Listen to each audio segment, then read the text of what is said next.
This channel does not promote any violent, harmful, or illegal activities. All content provided by this channel is meant for an educational purpose only. Vote শেষ হয়েছে কিন্তু তারপরেও ফলতায় কেন্দ্রীয় বাহিনীর টহল তালিকা ধরে ধরে জাহাঙ্গীর অনুগামীদের খোঁজে জওয়ানরা বেশ কয়েকজনকে ক্যাম্পে নিয়ে যাওয়ার অভিযোগ উঠছে। আর এই খবর পেয়ে সাইপুর গ্রামের তৃণমূল প্রার্থী জাহাঙ্গীর খান কেন্দ্রীয় বাহিনীর বিরুদ্ধে ক্ষোভ গ্রামবাসী ও জাহাঙ্গীরের। ছবি দেখাবো, তার পাশাপাশি কথাও বলবো আমাদের রিপোর্টার শুভেন্দুর সঙ্গে। শুভেন্দু, ঠিক কি অভিযোগ আসছে, গ্রামবাসীরাই বা কি বলছেন? দেখো, গ্রামবাসীদের যে অভিযোগ যে ভোট গতকাল শেষ হয়ে গেলেও এখনও পর্যন্ত কিন্তু কেন্দ্রীয় বাহিনীর জওয়ানরা তারা গ্রামে আসছে। তারা গ্রামে ঢুকে জাহাঙ্গীর খানের অনুগামী, তাদের অভিযোগ যে বিজেপির দেওয়া যে তালিকা, সেই তালিকা ধরে ধরে তৃণমূলের কর্মী সমর্থকদেরকে তুলে নিয়ে যাওয়ার চেষ্টা করছে, তাদেরকে মারধর করা হচ্ছে। ফলে এই খবর পাওয়ার পর জাহাঙ্গীর খান গ্রামে যায়।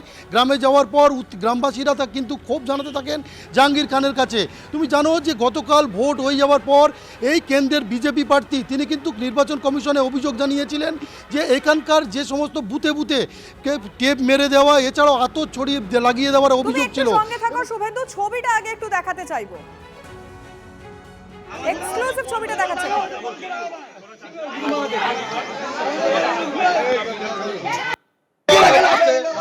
আমাদের গন্ডগোল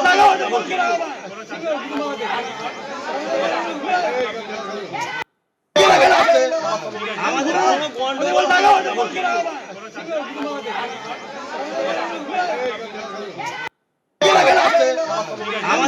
গন্ডগোল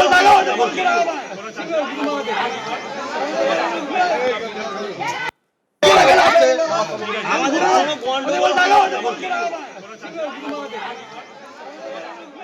ছবিটা দেখলাম, আমরা চলে যাবো আমাদের রিপোর্টার শুভেন্দুর কাছে।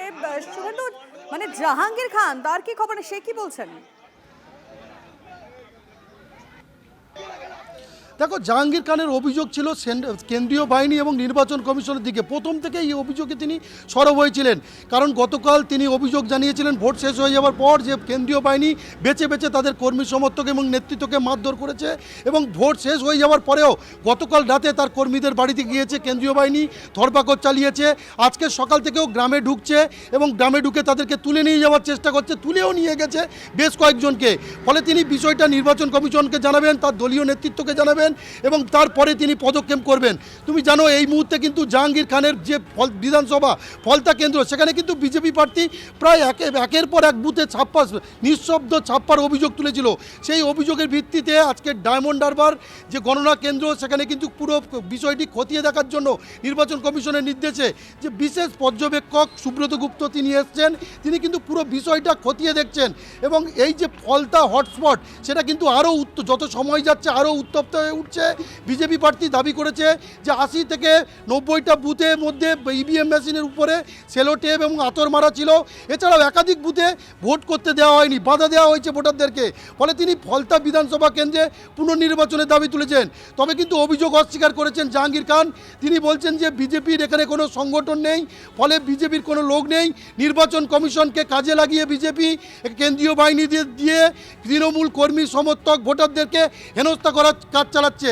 ফলে সমস্ত পুরো গোটা বিষয়টা নিয়ে কিন্তু একেবারে পরিস্থিতি একেবারে উত্তপ্ত ফলে বলা যেতে পারে। তবে জাহাঙ্গীর খান যেমন এলাকায় গিয়েছেন, সেরকম সুব্রত গুপ্ত যখন ভোটার গণনা কেন্দ্রে রয়েছেন, সেখানে রয়েছেন বিজেপি প্রার্থী দেবাংশু পণ্ডা।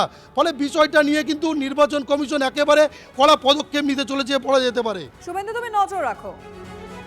আরো একবার ছবিটা আপনাদেরকে দেখিয়ে দিতে চাইবো, যেখানে গ্রামবাসীরা বিক্ষোভ দেখাচ্ছে। আমাদের গন্ডগোল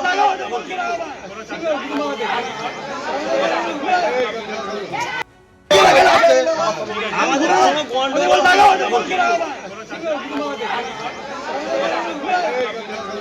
যেটা তৃণমূল অভিযোগ করা হচ্ছে, জওয়ানরা বাড়ি বাড়ি যাচ্ছেন, সেখানে যারা জাহাঙ্গীর অনুগামী রয়েছেন তাদেরকে বেশ কয়েকজনকে তুলে পর্যন্ত নিয়ে যাওয়া হয়েছে।